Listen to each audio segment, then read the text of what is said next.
Welcome to NATSAT. My name is Paul Spanos, and today we have an interview with Kelly Leeds, as he is a registered migration agent. The topic today, Kelly, welcome, first of all, into our program. And our topic today, our discussion will focus into student visas. It is quite popular, but at the same time, let's go around it to find out the reasons that visa exists, first of all. Okay. And we take it from there. Okay, as immigration, why we have those student visas, the purpose for it. The student visa program, we could very frankly say it is a way that we export Australian education. The education that we have in Australia is high level, so we are making it available to the rest of the world. However, people that do wish to study in Australia have to meet certain requirements to be able to obtain a student visa. Okay, when we say requirements, means from a certain level they can come as a student visa? International courses, because not all courses are available to international students. Okay. They have to be licensed and registered. Okay. It's what we call the CRICOS or CRICOS system. So schools, education providers do get registered. Their courses are checked according to the legislation that this whole procedure runs on and the program runs on.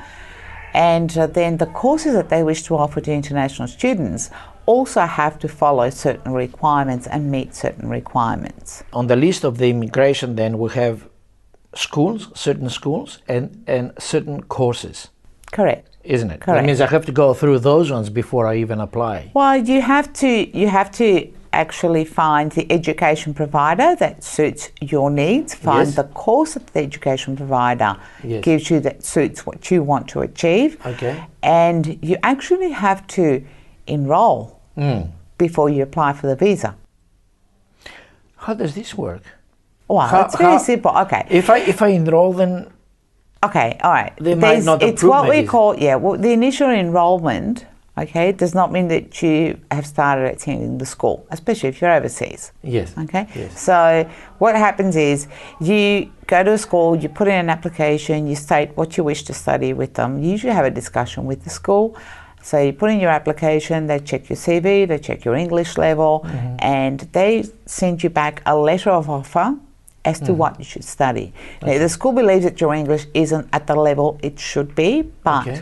your previous studies or experience shows that you can follow the specific course.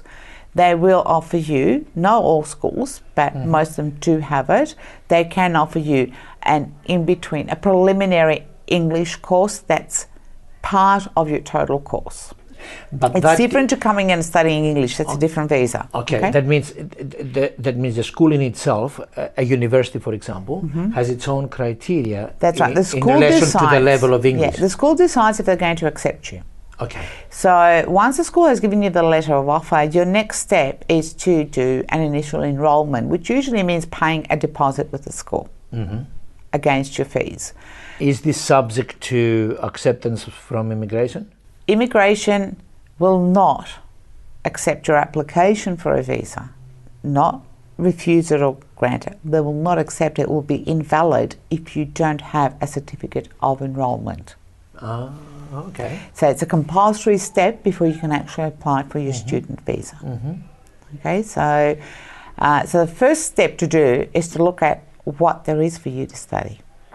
Okay. And how is that going to assist you in your future in building up your career? Because you also have to present all these things to immigration. Then what is the possibility for immigration to decline my application? Obviously, has to be a very strong reason to decline my application if the school already has accepted me. If immigration believes that your reason for applying for a student visa is not actually your studying, is one reason they will refuse you.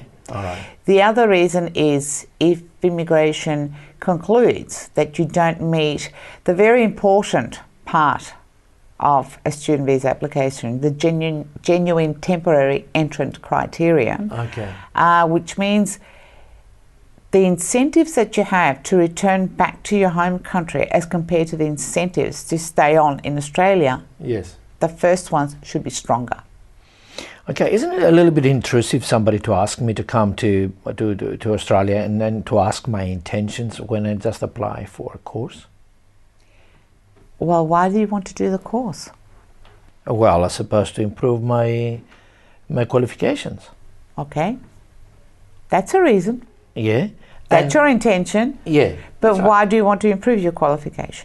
Obviously, if I want to study as an engineer or something, or even as an economist, okay, I would like to come to one of the Australian universities. Okay, so you believe the Australian university is going to offer you a lot more knowledge and a lot more qualifications to be able to proceed in your career. That's your intention. Yeah.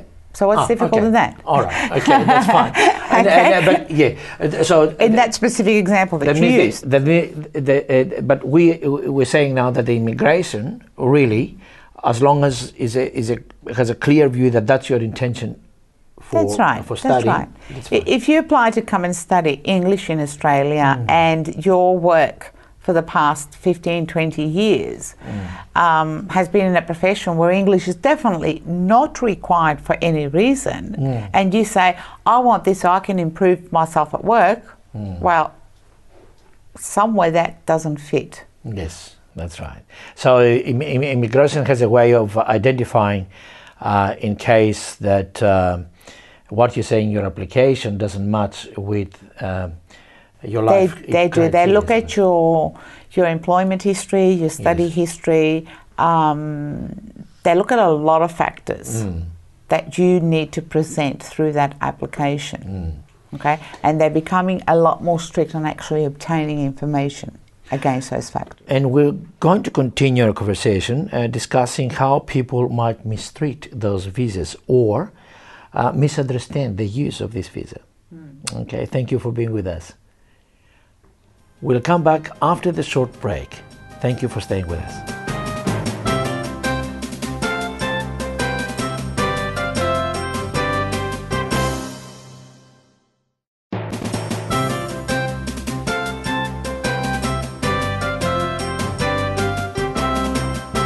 Welcome back in our topic today with the student visa.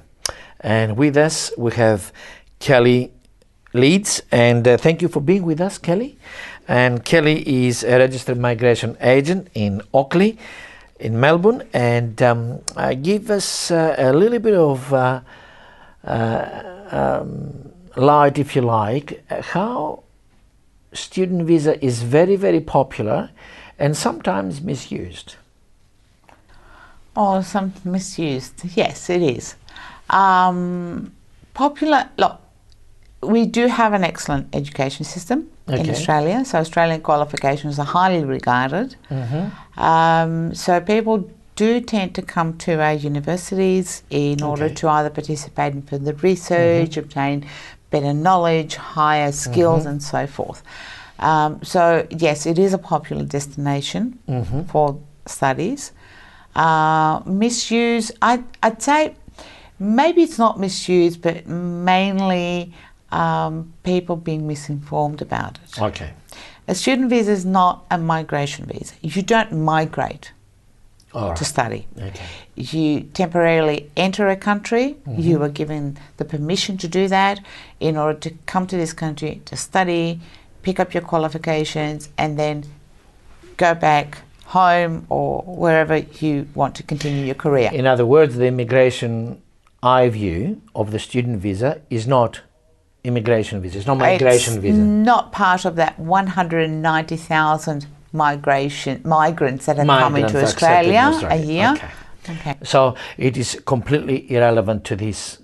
Yes, you can say it's a visitor visa, but with extra conditions and a longer term. Okay. And what sort of cost we're talking about? If anything, if I do not have any problem with my paperwork and I'm accepted, what sort of cost we're talking about? The first cost you have to look at is your actual education costs, because you're obliged to be paying your fees, because if it gets reported that you're delaying your fees, you can get your visa cancelled. Oh, okay. You are obliged to be participating at least 80%, so no more than 20% absences, otherwise your visa can be cancelled.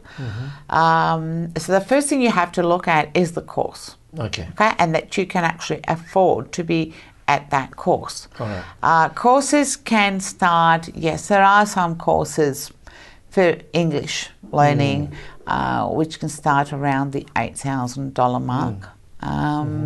English courses, we're talking about English learning language. Learning English. There's 5 types of student visas. Okay. There's English learning, there's vocational learning, then there's university studies, and then we start going to the PhD, and then there's some special ones with AusAid and so forth. Okay.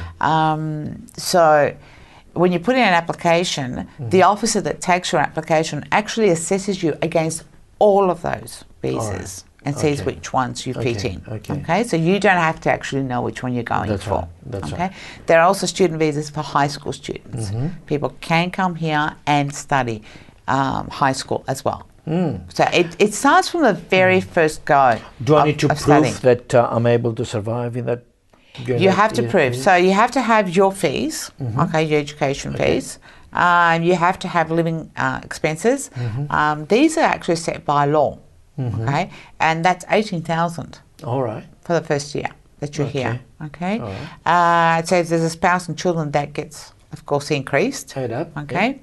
If you do have children, aged between 5 and 18 coming with you, you are obliged to have them enrolled in the school. So you've got those fees, and they range from primary school to the end of high school from about $7,500 to about $11,000. That adds up, isn't it? A year. Okay. It does. Keep in mind also that as a student, and especially up to the lower levels of Education. Of studies, That's right. you are only allowed 40 hours a fortnight of work. Okay. So people don't get it confused, 20 hours per week, but it's actually calculated over the fortnight. Can this be checked out by the immigration? Well, if you're working legally, yes. Immigration and taxation have a common barrel of information. Okay. They actually announced that, and they made a big show about it a couple of years ago, so people should be aware of it. Unfortunately, people have been caught out sometimes in that, they may be working more than that 20 hours. Legally, they're paying their taxes on it, but then immigration gets access to the database, and they say, wait, hang on a minute, why are you working 30 hours? You're only supposed to work 20. So that can lead to cancellation. Cancellation can lead you being removed from the country, and it can lead to you actually getting a ban too, and having difficulty with future visas. That means the immigration can follow the financial sort of status or my employment status. Can they follow my education status? Yes. There is a system called PRISM, which is a common system between the Education Department and the Immigration Department. All registered education providers who provide studies for international students are obliged in there to note every enrolment that they make, every time a student stops from a course and goes to another course, change of address of the student, if the absences the student has had, and the updating of the fees that your student has paid. The educational institution has an extra administrative work reporting about. They do, but they're actually licensed and registered to be able to offer. Not all education providers can offer studies, and plus an education provider may have 50 different courses, and they may only be registered and licensed to provide 2 of those to international students.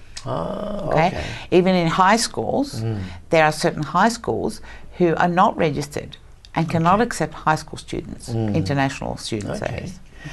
Do we have different levels of acceptance of student visas? Oh, we do.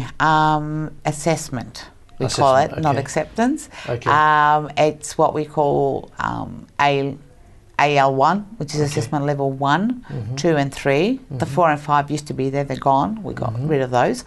Level 1 is basically, you could say, countries of the EU and the countries that are with the European Community, USA, Canada. Okay. We need to take a break, and we're going to continue with those levels after the break.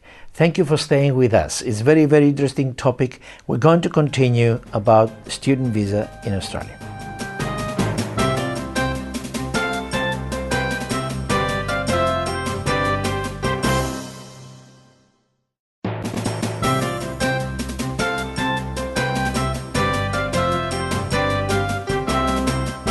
Welcome back to the topic of the day about the student's visa in Australia. We are to the point discussing the levels of assessment, and we did say that the level 1 is the easiest one with less screening, but there are the 2 levels. Can you just elaborate a little bit on that? Yeah. What we should explain is that levels are according to the risk of the country. So the higher the risk, the higher the number of the level. And the risk is weighed against if there is high incentive for people to not go back to that country they came from, or there's a high movement out of the country, so there'd be an incentive for them to move out and not go back. So they look at country factors in order to set low and high risk countries. So we covered the 1 level earlier. Level 2 and 3 are countries with a higher risk, with 3 being the highest risk. We used to have a 4 and 5. We got rid of those levels. We actually had the 5 empty. Ah, all right. Anyway, so what happens is they're actually are very much more strict on the assessments. Okay, so while a level 1 needs to declare certain things, a level 2 needs to actually evidence them and show them with their application. Okay, declaration is not enough. No, but pointing out, even with level 1, where there is a declaration, immigration can certainly come back and say, I want evidence. That's right, but they don't have to. Only if they sort of, So with if we go on then to level 3, now the list of countries is very long on all levels, so somebody can get onto the immigration site and check out where their country is. And it counts as far as the passport is concerned, not where you're living. So if you do have 2 passports, and one is a level 2 and the other is a level 1, I recommend you use the level 1 passport to enter Australia. Okay, that's a good recommendation. So level 3, for example, have got restrictions on what they can study as well. They can't study more than 50 weeks of an English course. So they're coming here to study English, while a level 1 student may do 2 years course of English, go through all the different levels. Somebody from a level 3 country can only do 50 weeks under that visa. When it comes to doing other vocational studies, they have to have an IELTS certificate for their English. While in other cases, the university judges the English. Now, level 3 and level 2 can become level 1s for specific courses, and we're talking about university degrees. So if somebody from a level 3 country wishes to enter into a university degree studies, they actually start being assessed as a level 1, but that is up to the university. So the university has accepted the student. They have gone through that process that immigration would otherwise go through to determine their qualifications, their background and so forth. And the university says, I am enrolling the student because they are strong enough to follow my course. Then their visa application is assessed as a level 1. So immigration in itself sort of is looking more for the university level sort of students, make it a little bit easier for them. Yes. Well, they are more expensive courses, so it's a lot more difficult for people to misuse, in inverted commas. That is correct. The important thing to note is that there was at a certain time people were enrolling into universities, so they would get a level 1 assessment and then diverting to a diploma or a certificate. Well, guess what? They now cancel your visa if you do that. So that doesn't happen anymore. Okay, that's all right. On the as a student now, what are or if there are any opportunities that Australia can give me as a graduate if I finish my course, if I finish my 4 years degree, or my master's or whatever that level. Do you have any opportunities of work experience or extend my visa, or how that works? There is a visa program which I would call the extension or the follow-up of the student visa program. That you could even combine them into one. Purpose of the student visa program is for you to obtain qualifications to proceed into a career. Yes. Now, proceeding into a career also requires that you start getting work experience. Correct. Because just your certificate won't get you far. Correct. So, taking the student visa program and then the temporary graduate program, visa program, that combines the two, because it says you have come to Australia, you have completed studies, you have obtained qualifications.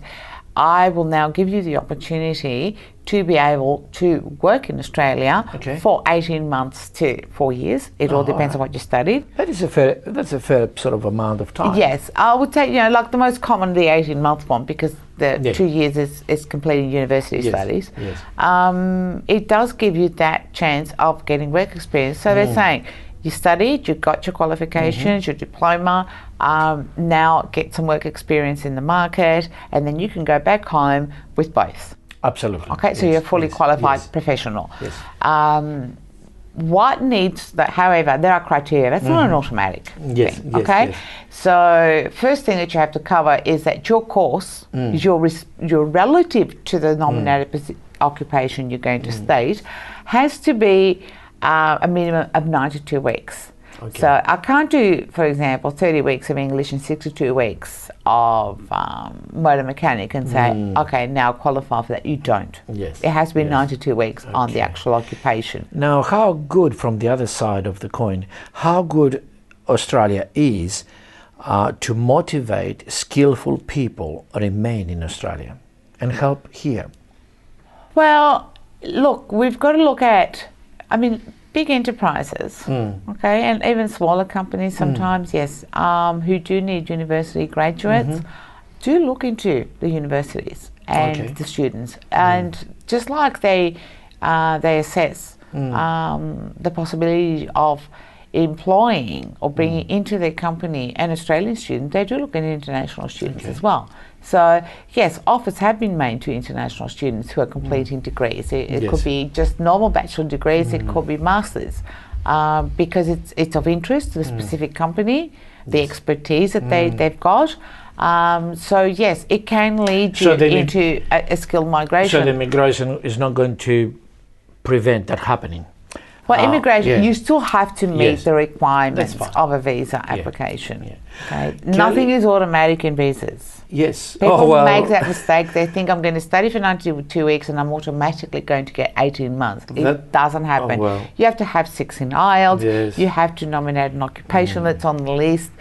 So there's a lot of things you need to meet. Well, that's why we have the registered immigration agents, isn't it? That's why we try and help people. Kelly, thanks for being with us. It was excellent to have you there. This is the 3rd program that we have together, and I think we're going to run at least one more on this subject. And thank you for giving us an insight of the student visa today. We're going to be back with NatChat next week at the same time. Thank you for staying with us.